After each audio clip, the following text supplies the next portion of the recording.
go to the next slide? Okay, sure. So thank you for this opportunity to sharing some thoughts on the Eli Lilly's oral drug in the just in the past months. I think in the past months we saw the stock market up and down like dramatically for Eli Lilly's stock. So what happened? So I think August 6th, early this month, Eli Lilly released their ATTAIN-1 top line result, and their stock price dropped 40%, which marks the largest single day loss for their company. So as we can see from this graph here, you can really see the kind of a significance drop there. And so let's just look closely at what happened. So what what is ATTAIN-1? So ATTAIN-1 is basically part of the Eli Lilly's oral GLP-1 receptor agonist global development program. So in this ambitious development program, they have five achieve studies focusing on type 2 diabetes patients, and two ATTAIN studies focusing on the obesity patients. So ATTAIN-1 is one of the obesity patients focusing trials. So ATTAIN-1 is basically a pivotal trial to investigate the once daily oral GLP-1 receptor agonist, so-called the Orforglipron. They compare that so they basically use different dose levels and they investigate the treatment effect in patients with obesity, but without type 2 diabetes. So if we look at the top line result here, so they shared in their press release, so we can see that. So in the first dose level here, the 36 milligram of glipron, so we can see a 12.4% mean percent change in the body weight from the baseline. And this is actually a very promising result, but it's a little bit lower than what the market expected. So the market, I think in the beginning, they expected to see about 50% weight loss. Maybe we can go to the next page to see why the market had a very high expectation for this clinical trial. So we can look at the history from Eli Lilly itself and also from the competitor companies, Novo Nordisk as well. So the first study we can see on the left is called Estimand 5 study, which is a pivotal trial to compare the tirzepatide to the semaglutide. So this is a head-to-head study to compare the injectable GLP-1 receptor agonist. So this is also in patients with obesity but no type 2 diabetes. So as we can see from this graph here, which they shared in the New England Journal of Medicine in July of this year. So as we can see from these two bars here, so their own drug tirzepatide achieved about 20% weight loss compared to that about 13.7% in the semaglutide group. And so basically, this result shows that the tirzepatide is better than the semaglutide, and Eli Lilly may have better formula to mix their drugs. So there's another trial, which is the OASIS-1 study conducted by Novo Nordisk, and this is a pivotal trial as well to investigate the oral semaglutide once daily formula in adults with obesity but no type 2 diabetes as well. So as we can see from this figure here, which they shared 2 years ago in Lancet, as we can see in the treatment groups, oral semaglutide group, 50 milligram group, they showed a 15.1% weight loss from the baseline.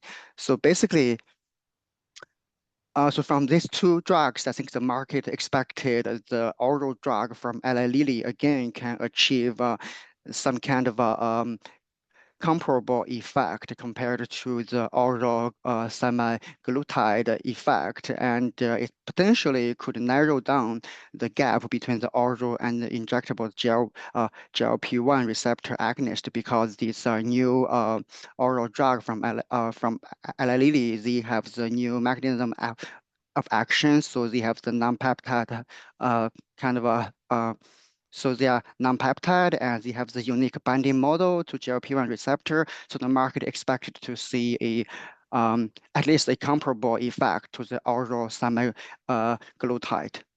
So can we go to the next page, please? So let's look closely at the Orforglipron development program for obesity patients. So basically, there are uh, three studies here. So the first one is a phase 2 study. I think Eli Lilly has published their results in New England Journal of Medicine 2 years ago. So basically, they investigated the oral drug in adults with obesity but no type 2 diabetes, and their primary endpoint is a mean percent change in body weight from baseline at week 26. So I think they investigated different those levels, and they only used so-called the efficacy estimand. And we can explain more about the estimand and the efficacy estimand later. So there are two other studies, so-called ATTAIN-1 and ATTAIN-2 studies.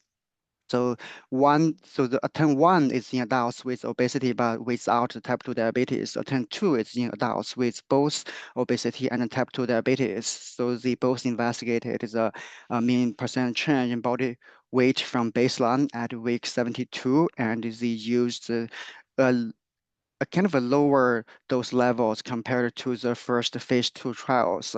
I think most likely because some safety issues, and they may think the lower dose may have a better safety profile and with relatively comparable efficacy results. And so recently, in their two press releases, they they shared their top line results. And as we can see in the table here, this is from the phase 2 trial from New England Journal of Medicine. As you can see from the title of this table, so this is primary and secondary endpoints in the efficacy estimand, and also from the other two tables. I think if you click, we can see the other two tables as well. So this table and another table, they both from their press release, and they focused on the efficacy estimand as well. So one question here I like to explain to the audience is what is estimand and what is efficacy estimand, how it compared to other estimands, and how this will impact our understanding of these results. Can you go to the next page, please? So So Estimand is also, it's basically a concept which stems from the SH-R1 addendum. So they released the SH-R1 addendum in 2021. So this is basically a language or framework that can help different stakeholders in clinical trials to define the treatment effects clearly. So let's just use one example from their training materials. So let's consider a trial in the type 2 diabetes. So the objective or the scientific question of interest could be, what is the treatment difference between the treatment group and the no treatment group on the HbA1c at week 24? So let's think about that. What could happen in the clinical practice or maybe in the clinical trial as well? So some patients, they probably can tolerate the drug and they can continue to use the drug. But for some other patients, they may not be able to tolerate the drug because of a lot of like safety issues. And they may just leave the clinical trial, or they may kind of discontinue themselves from the use of the medicine. And how do we treat these patients will may lead to different summary of the treatment effects.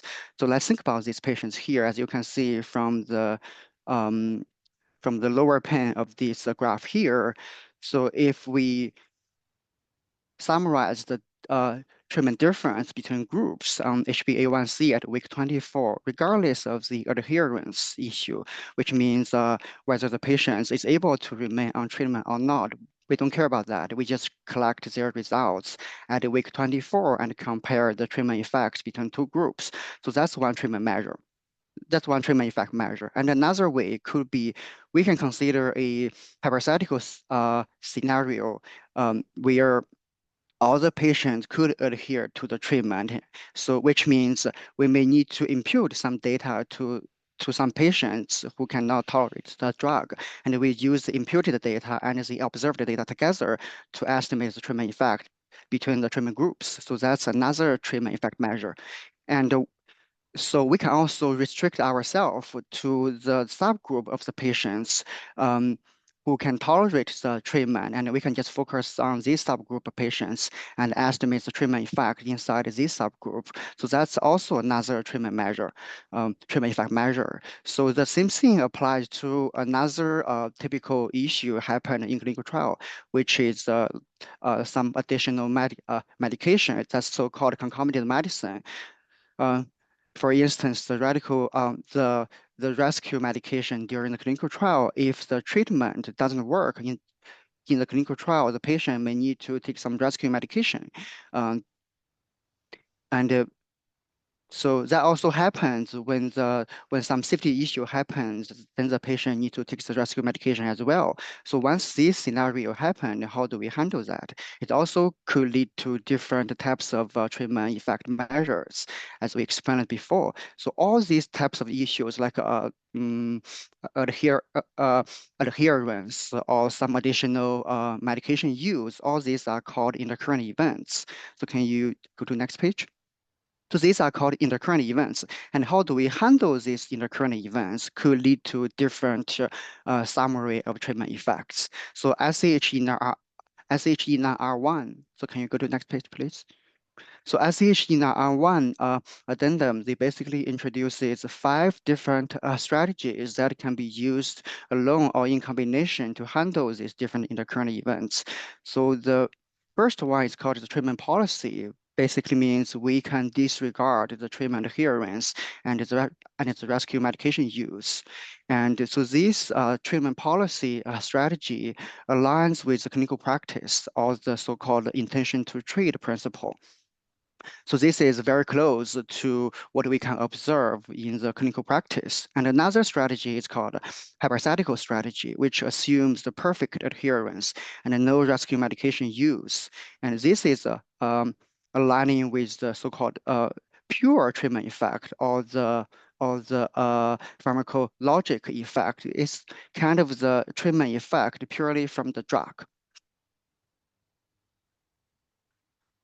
So then if we look at these uh, clinical trials from Eli Lilly again, then we can see that in their phase 2 trial, they only use the efficacy estimand because they are, I think they did not kind of intended to use this phase 2 trial for any submission, so they did not specify the treatment policy or any other estimand in their protocol, so they only report the efficacy estimand. So efficacy estimand basically means we handle or address the intercurrent events under a hypothetical scenario. We assume no intercurrent events happens. This is a kind of estimate the pure treatment effect. And in another 2 ATTAIN studies, they pre-specified 2 estimands in their protocols. So the first is called treatment regimen, and the second is called efficacy estimand. The treatment regimen estimand basically aligns with the treatment policy in the current events handling strategy, and the efficacy estimand aligns with the hypothetical strategy. Basically, treatment policy is very close to the ITT principle, and the hypothetical strategy close to the pure treatment effect. Can we go to next page, please? So once we have the estimand language, estimand knowledge in mind, so let's review the trial results again from the estimand perspective. So there are 3 studies from the Orforglipron clinical development program, and also we have 2 OASIS studies for the oral semaglutide. So for the phase 2 trial for Orforglipron, they did not use the treatment regimen estimand. So that's in the Eli Lilly's language. They call that treatment regimen estimand, and in Novo Nordisk's language, they call that treatment policy estimand. And they only reported the efficacy estimand for the phase 2 trial, which we can see they achieved about like 12% weight loss compared to the baseline. And in another 2 ATTAIN studies, So what happened is they achieved about like 11.2 or 9.6%. It's basically 10% weight loss compared to the baseline. That's in the treatment regimen estimand, which I do think is more important than the efficacy than the efficacy estimand. And I think most likely Eli Lilly going to use the treatment regimen estimand results for the US FDA submission. And I think I also see that in other related Eli Lilly studies, they mentioned that the efficacy estimand will only be used for the kind of a journal article publication, or maybe use the submission in the rest of the world, but not for the US FDA submission. And based on the OASIS 1 and 4 studies, we can see in these two studies, the oral semaglutide achieved a higher weight loss. It's about 15.1% in the obesity patients in OASIS 1 study. In another OASIS 4 study, a lower dose level, 25 milligram achieved a 13.6% weight loss compared to the baseline. So as we can see clearly, the treatment regimen estimand relatively achieved a lower treatment effect compared to the efficacy estimand, because the efficacy estimand, we kind of get rid of some intercurrent effects impact, and we are estimating the so-called pure treatment effect, or the so-called pharmacologic treatment effect. So so we should expect a higher effect under this estimate. But if we look at their protocol clearly, we can see that for these two oral semaglutide study, both studies, they required diet and physical activity counseling, which is not required in the Orforglipron studies, which is, I think, is a very appealing feature for the Orforglipron drug. So my conclusion is that both ATTAIN studies met their primary and secondary endpoints, though the weight lowering effect is not as good as expected. However, the Orforglipron does not require being on diet and working out, which is very appealing to the patients. And we can see from this graph here, the market is kind of getting back their confidence of Eli Lilly's products. So after the first press release of ATTAIN-1, August 6, the market their stock price dropped significantly, and after that, I think the market kind of digesting and kind of analyzing their results, and they are kind of getting back the confidence. And once after Eli Lilly released their ATTAIN-2 results, which looks kind of lower than ATTAIN-1, but we need to recall that ATTAIN-2 is for patients with obesity and type 2 diabetes. We know that for type 2 diabetes, it's very hard to reduce their body weight. So I think after that, their stock price increases a lot. So that's kind of concludes my presentation today. Yeah, thank you.